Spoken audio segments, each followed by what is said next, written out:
You don't have money problems, you have problems with who you became because of it. Your bank account is just the subtitle of a trauma.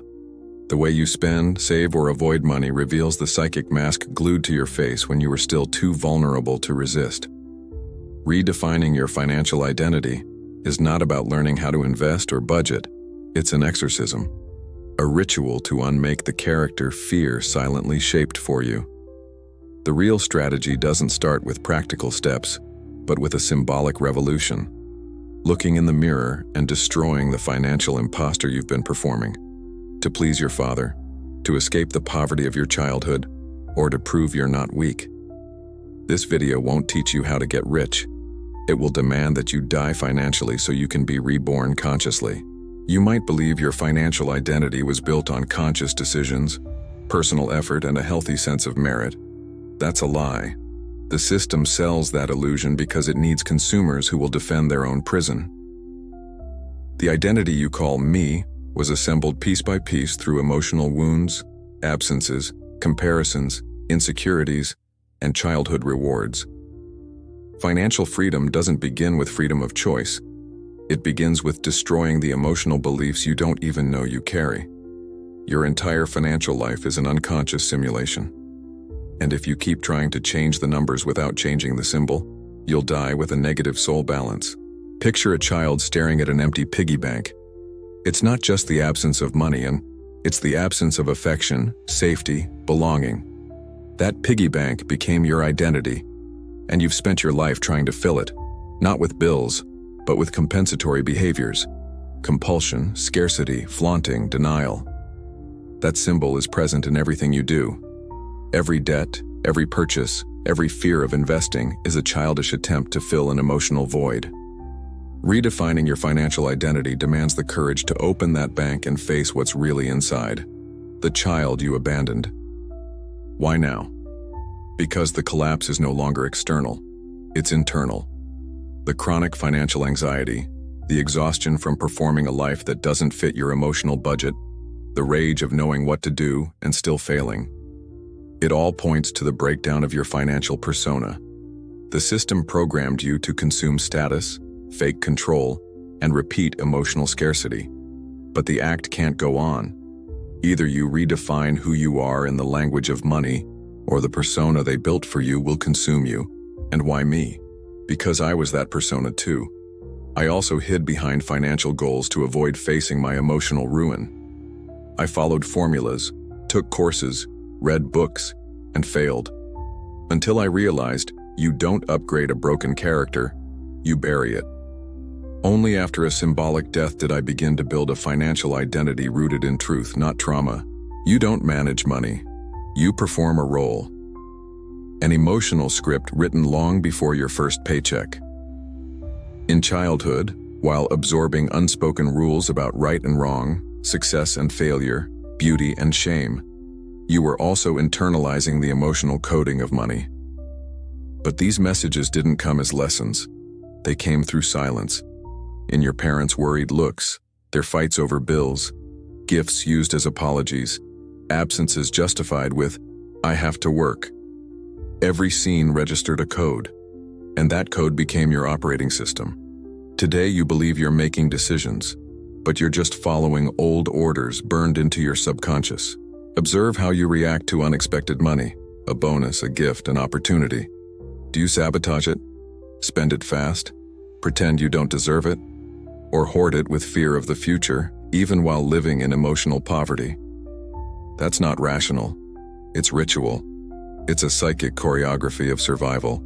Your body remembers what your mind tried to forget. Every financial decision is a reflection of who you believe you must be to remain loved, accepted, or safe.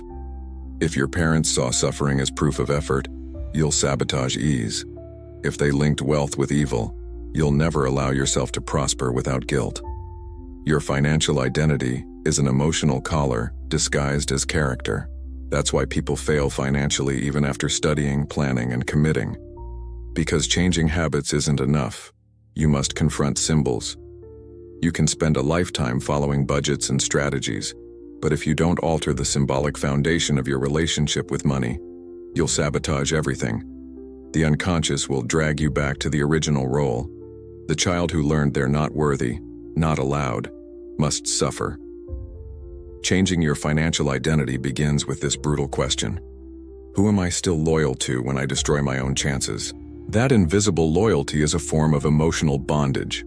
You might hate scarcity, but secretly believe that escaping it would betray your roots. It's an unspoken contract, a childhood vow. I won't be better than you. I won't leave the tribe. And so, you repeat the pain in the name of connection. The price of inherited identity is your freedom. But breaking this cycle requires more than courage. It requires grief. Because to redefine your financial identity, you must accept that much of what you called me was just a trauma costume. Have you ever wondered why it's so hard to change your financial life even when you know exactly what to do? The answer is brutal. Because there's a multi-billion-dollar industry designed to keep your financial identity exactly as it is. It needs you to remain insecure, disoriented, and emotionally unstable. It needs you to confuse self-worth with spending power, freedom with credit, success with external validation. This industry doesn't sell products. It sells social roles. It sells emotional identities disguised as personal choices. When you buy a phone, you're not buying technology. You're reinforcing a character. The system doesn't want conscious consumers. It wants actors performing scarcity with glamour and anxiety with a smile. Your financial identity isn't an accident. It's a cog in a machine. It was meticulously shaped to fit the theater of modern consumption. Algorithms study your emotional weaknesses, your childhood wounds, your comparison triggers. They don't just predict what you'll buy. They predict who you must believe you are to keep buying. You don't spend money for pleasure. You spend to protect your persona, to maintain the illusion of control, status, superiority, or redemption. Consumption has become a ritual to maintain the identity lie, and the more you try to find yourself in the mirror of the marketplace, the further you drift from your essence. Redefining your financial identity is an act of symbolic war against this system. But beware, it will retaliate. When you try to break the pattern, identity crises emerge. You feel strange, disconnected, lost. That emptiness isn't a mistake, it's detox. You're killing a version of yourself the system helped construct. That hurts, it's terrifying. But it's the only path back to psychological sovereignty. Because as long as your identity is tied to consumption, you remain an elegant slave, a soul handcuffed by debt and illusions. That's why most people fail to transform their financial lives. They try to change the account without changing the script. They keep accepting the roles they were assigned, trying to optimize performance on a poisoned stage. True transformation begins when you leave the stage, when you stop acting, when you say no to the character and yes to your raw truth. Financially uncomfortable, but emotionally honest. The system has no power over those who no longer need to prove anything. And that is your exit point. Every real transformation begins with a death. Not of the body, but of the persona. The one you've defended for years, maintained with effort, credit, appearances, and excuses. The one that said, everything's under control, while quietly collapsing. Then comes the moment when the mask slips, the set falls apart, and you find yourself alone, exposed, with no script to perform. That moment is terrifying, but it's sacred. Because there, in the symbolic death of the financial persona, you meet the source of all sabotage, the fear of not existing without that role. You're not afraid of going broke. You're afraid of not knowing who you'll be without your scarcity pattern. There's strange safety in repeating familiar pain. It gives you identity. I'm the struggler.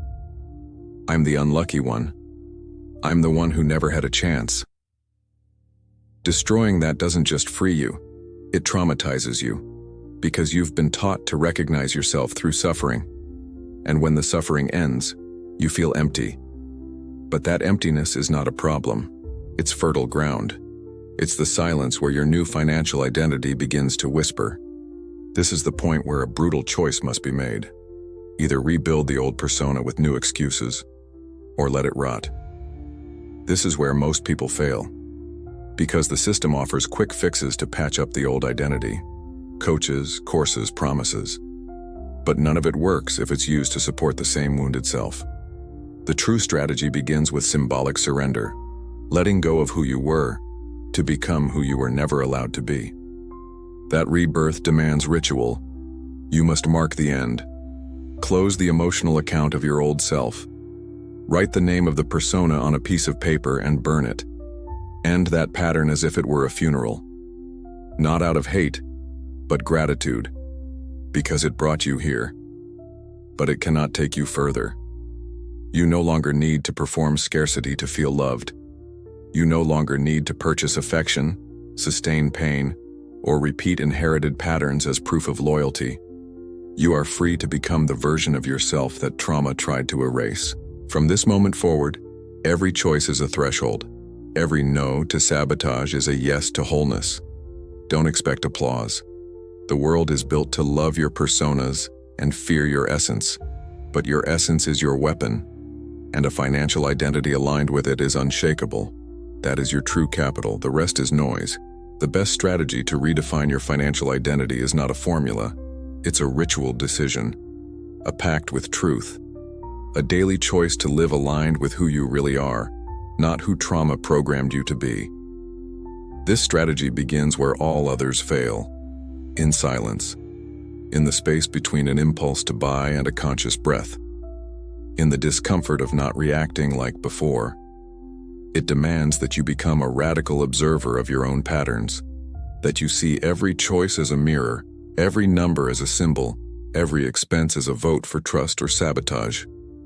Redefining identity is not living on autopilot, it's living in presence. This strategy is brutal because it doesn't offer instant relief. It doesn't feed your ego, doesn't spike dopamine, doesn't win applause.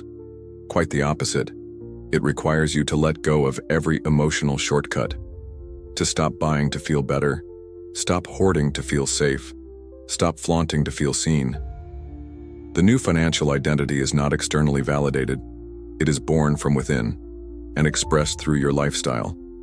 Not in what you show, but in what you sustain. Not in what you have, but in what you no longer need to remain whole. Start small. Choose a symbol. A piece of clothing you only wear to perform. An object that represents an old role. A habit that keeps your sabotaging persona alive. Eliminate it. Don't rationalize. Eliminate it. The new identity begins with symbolic cuts. Then, rewrite your financial narrative. Not the numbers, the meanings. Create a new internal vocabulary for money, abundance, success, and scarcity. Replace "I can't" with "I choose not to." Replace "I have to" with "I want to" or "I don't." Build a personal code and follow it with more devotion than the rules that brought you here. That is the true strategy, to become a symbolic architect of yourself, to reprogram the unconscious through conscious ritual, not with grand gestures, but with honest ones. If you once sabotaged to keep old pain alive, now you strengthen yourself to honor a new lineage, one that begins with you. Your financial identity ceases to be a mirror of the past and becomes a seed of the future. But not an idealized future. A future rooted in symbolic choices that sustain emotional integrity. That is your true capital. The rest is distraction. You've made it this far carrying the corpse of an identity that no longer belongs to you.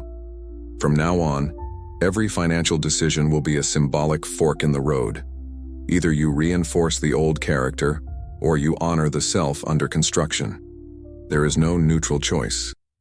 The system will try to pull you back onto the stage, to offer the comfort of performance, the relief of persona. But now you know, that has a cost. The cost of living eternally exiled from your truth. Redefining your financial identity is not a project. It is a vow, a daily commitment to truth, especially when it's uncomfortable. Now stop. Close your eyes. Picture your old financial character standing before you. See how they walked, spoke, chose. See their beliefs, their excuses, their fears. See what they had to repeat to feel safe. Now say, in a low voice, "I end the cycle. Breathe.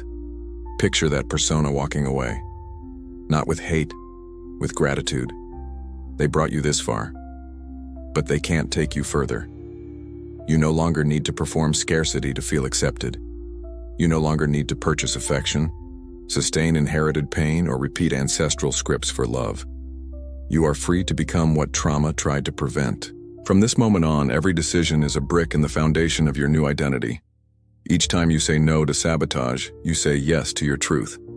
Each time you refuse the old role, you create space for the real you to emerge. Don't wait for approval.